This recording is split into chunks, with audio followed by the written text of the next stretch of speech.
Hi everyone, and welcome to the Book Refuge, and welcome back to the series that I do once a month, which is Vote from my haul, or help me pick my TBR. I've changed the name a few times, but it's basically the same thing.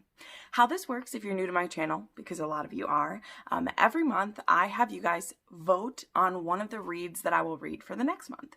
So I pick these books based on books that I've purchased from a year ago and haven't read them yet. So I have a TBR, not TBR, sorry. I have a playlist called Book Hauls where, us booktubers, we share all the books that we purchase. And I go back to the book haul that I've done a year previously and pick all the books from that haul, or 5 of them, because sometimes there's more than 5. Sometimes I haven't read almost the entire video, which is embarrassing when that happens. And I have you guys vote on one of those books that I make a priority right now. And then a couple months ago, I also added a historical romance to that because I've been purchasing oodles of historical romances based on your guys' recommendations for authors that I haven't heard about, books that I haven't heard about, and you guys get to help me choose which one to prioritize. So without further ado, let's dive into the non-historical romance ones for you to vote on. This pick you make is also the book that I buddy read over on my Discord. The link for my Discord is always down below. This is a free app that you can either download on your desktop or your phone. It's mostly used for gamers, but us on Booktube generally use it for chats, buddy reads, places to hang out, and it's just something fun, a way that we can connect and talk that's easier than the comments. So make sure you check that out. So, the first one from a year ago that I haven't read is Again But Better by Christine Riccio. This book, I was so hesitant to read it when it first came out because I love Christine, and I know that even if I don't love the book, it doesn't mean I don't love Christine. But also, I haven't been super into this kind of contemporary that's a little more like women's fiction, but I really think this is as well kind of like an interesting story. I know this is about a girl who, she basically gets a second chance to live her year abroad differently. And one year she does everything super safe, and the next time she just goes and does things differently. That's all I really know. I mean, I know some of the spoilers, but also I'm someone who I forget spoilers really easily. So, so vote for this one if you'd be interested in buddy reading that. Next, I have this one called Dreaming Darkly, which is by Caitlin Kitteridge, which I purchased mostly for the cover. And this one says, Ivy Bloodgood's mother is dead, and she should probably be sad about it. But she isn't. Mariah Bloodgood was a confusing mix of protective and abusive, a manipulative personality who never told the truth about where she came from, who Ivy's father was, or why they were living their lives on the run. Now that Ivy has been sent to Darkhaven, an island off of New England coast, to live with a rich uncle she didn't know existed, she is forced to reckon with her mother's past. Ivy can tell right away that there is a long-held family secrets buried within these walls, and when she wakes up from one of her nightmares covered in someone else's blood, Ivy fears that whatever demons her mother battled while she was alive have come home to roost in her own mind. Scared that she can no longer trust what she sees, Ivy seeks help of a boy who thinks her episodes are connected to the sordid history of Darkhaven, but what they don't know might kill them both. So this is a gothic, twisted mystery. Sounds kind of interesting. The cover's pretty cool. I don't usually read mysteries or things like that, so this could be really fun. I definitely want to give this one a go, so let me know if you want to read that with me.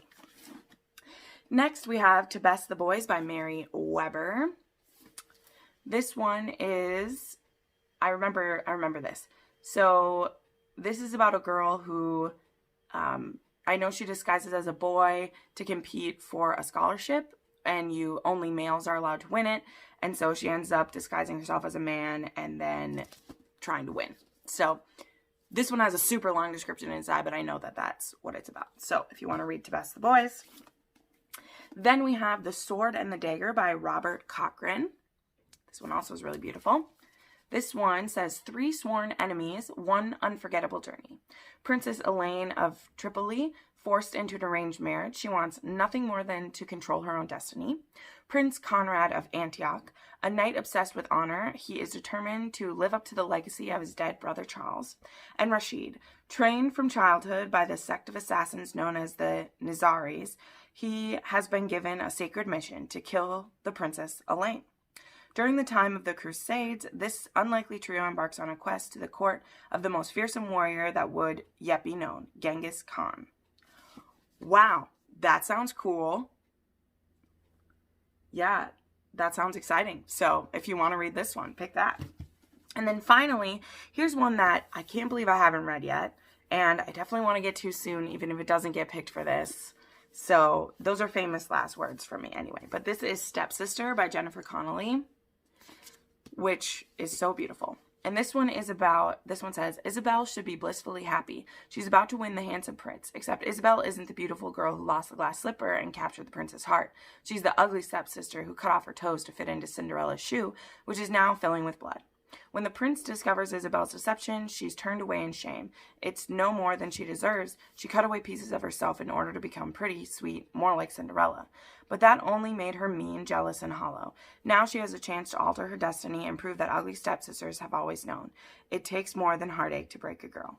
So, there we go. That seems interesting. I don't know whether, if this is like a villain redemption or if it's just showing another side of the story, but it's freaking gorgeous, and this shoe is literally filled with blood, which is disgusting and interesting. So there we go. So vote for one of those. The poll will be up here. Those of you who don't know, the thing I'm pointing at is a little eye up in the corner. And if you click it, there's a drop-down menu that will have both of the polls in it. Some of you don't know, and it's totally okay. And you'll put your vote in the comments, which is nice, but then it doesn't count when I go in to check the votes. So make sure that you click the I for it. Okay, next we have 5 historical romances to choose from, and I'm very excited because at least 3 of these authors I really, really want to try, and one of the other ones was suggested by you guys. So here we go. The first one, which this one's been getting read a lot lately. I love that when other booktubers are reading the same historical romances as me, but it's like an older one. So this one is Lord of Scoundrels by Loretta Chase. Nice little setback right there. This one is Sebastian Balster, the Nestorius Marquis of Dane. Marquis, let's go with that, is big, bad, and dangerous to know. No respectable woman would have anything to do with the bane and blight of the Ballisters, and he wants nothing to do with respectable women. He's determined to continue doing what he does best, sin and sin again, and all that's going swimmingly, thank you, until one day a shop door opens and she walks in. Jessica Trent is a determined young woman, and she's going to drag her imbecile brother off the road to ruin, no matter what it takes. If saving him, and with him, her family and future, means taking on the devil himself, she won't back down.